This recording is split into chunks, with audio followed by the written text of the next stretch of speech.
Russia's defense minister, Sergei Shoigu, says that the country's troops have gained more than 400 square kilometers of territory in eastern Ukraine this year. After the failure of its counteroffensive, the enemy is attempting to gain foothold at certain lines of defense and positions, but has not achieved its goal at any of those. The groups of Russian forces continue to push the Ukrainian formations westwards.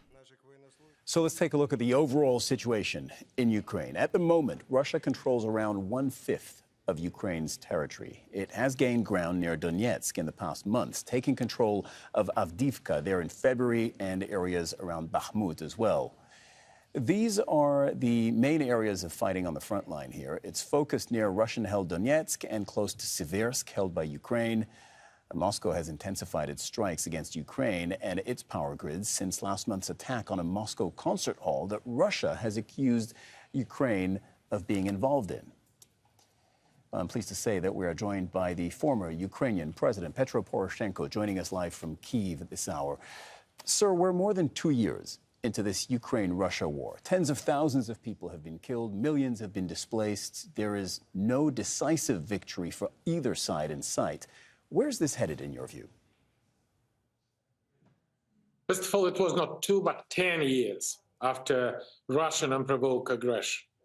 And the second biggest army in the world, which planned to grab Ukraine within 3 days, 10 years, staying, killing civilians, violating international law. And I just want to tell you, war is not a movie. And there is no scenario of the written beforehand. You can't know the outcome before war ends. But we make a miracle. We stop the second biggest army in the world with the biggest nuclear arsenal in Ukraine, in the world. And you should understand, this war is bigger than Ukraine. This is about world order, freedom, democracy, and the fight for basic principle of the world. And we are here fighting and saving the world. And I want to appreciate all our partners, United States, European Union, NATO, Japan, New Zealand, Australia, the whole world. And I just want to thank our partners in the Gulf region, which is also vital for us. And during the voting in the UN General Assembly, in the UN Security Council, this powerful voice is extremely important for us. Okay, sir, you cannot find out any... I hear your message. You're saying war is not a movie and it's not a scenario for which we know the end already. I understand that. So we have to deal with the scenario as it stands today. And as it stands today, Ukraine is not winning this war. So what should it do? First of all, I'm on the battlefield every single week. And Ukrainian soldiers had proven that they could do a miracle. Can you imagine that Russia has 10 times bigger resources, bigger artillery shell? They have a 5 times bigger army, cannot do anything. Sir, I understand all that, but Ukraine isn't winning. That fact, still the victory. I understand all of that, sir, and you're right that it is remarkable in a sense when you're thinking of the fact of what Ukrainian military is facing on the other side. But the fact remains that Ukraine isn't currently winning this war. So again, I ask you, what should it do? Specifically, should Ukraine start to think of negotiating an end to this war, even if it means losing a part of its territory to Russia? You cannot find out the nation who wants the peace more than we, Ukrainians, because we pay the biggest price for that. But believe me, please do not trust Putin. And please do not believe Putin. Do not afraid Putin, because Putin don't need neither Donbass, no Crimea, no Kherson, no Zaporizhia.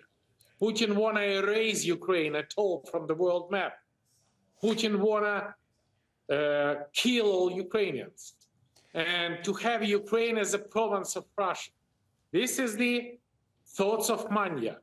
And that's why the basis for negotiation is absent.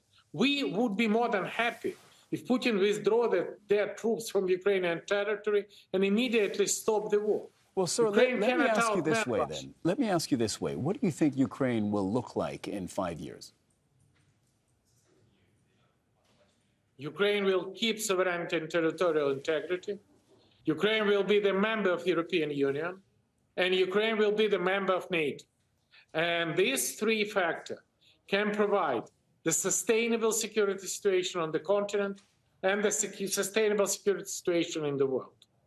And I'm absolutely confident that this happens.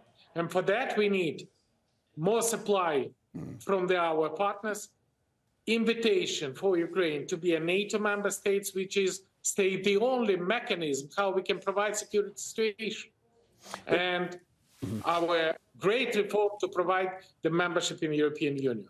Sir, on the specific question of NATO, you're well aware that NATO cannot integrate a country that is in a state of war. So even if NATO wanted to make Ukraine a part of the military alliance, it couldn't happen right now, not under the present circumstances. But I'll move on to the question I wanted to ask you. Since you mentioned Western support, they've said, Western countries across the board that provide military equipment and weapons and ammunition to Ukraine, they've said, we'll stand by Ukraine for as long as it takes. And my question is, do you believe them? Because we have seen Western countries, after a period of time, cut their losses, acknowledge defeat and realities on the ground, and leave sometimes some of their partners in a lurch. So do you believe them when they say they're going to stand behind Ukraine? Undoubtedly.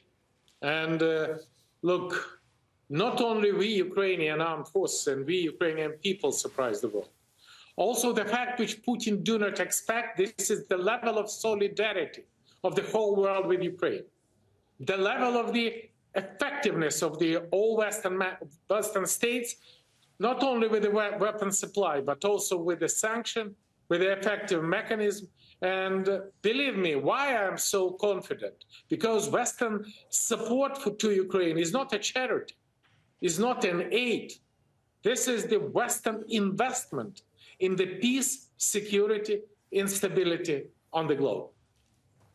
You know, since the fall of the Soviet Union, you could read the history of Ukraine as a tug of war between the influence of the West, Western powers, and the influence of the East, the former Soviet masters. Ukraine has chosen the West, and during your presidency, you continued to further that policy and try and get closer to the European Union.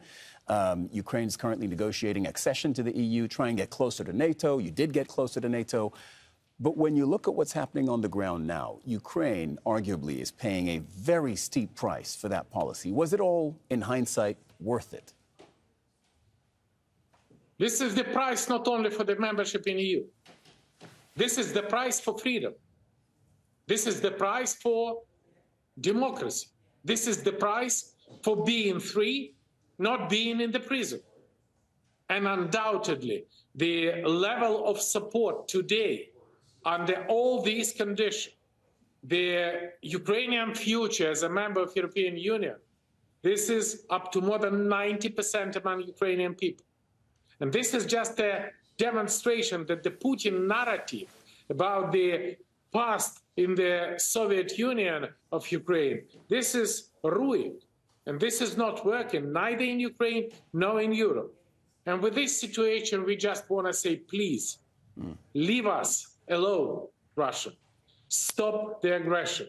And we return back. We are not going. We return back as a Ukrainian people to the European family. And nobody can stop us. Sir, just before I let you go, you are a one-term president. You lost in 2019 to the current president, Volodymyr Zelensky. I wanted to ask you, do you still have presidential ambitions? First of all, I'm not lost, because I am proud that I'm providing the most democratic presidential and parliamentary election, very European style in our way. And I'm proud of that. And if you ask me if I plan to participate in next election, yes. But first, for this election, we need to have a victory. And second, I'm absolutely confident that I will participate in the election in European Parliament. And that would be the proof that Ukraine will be the member of the European Union. And most probably I would have an honor to be the member of European Parliament and do my best for Ukraine. All right, Petro Poroshenko, a pleasure speaking with you today. Thank you very much for appearing on our program. It's a pleasure. Thank you.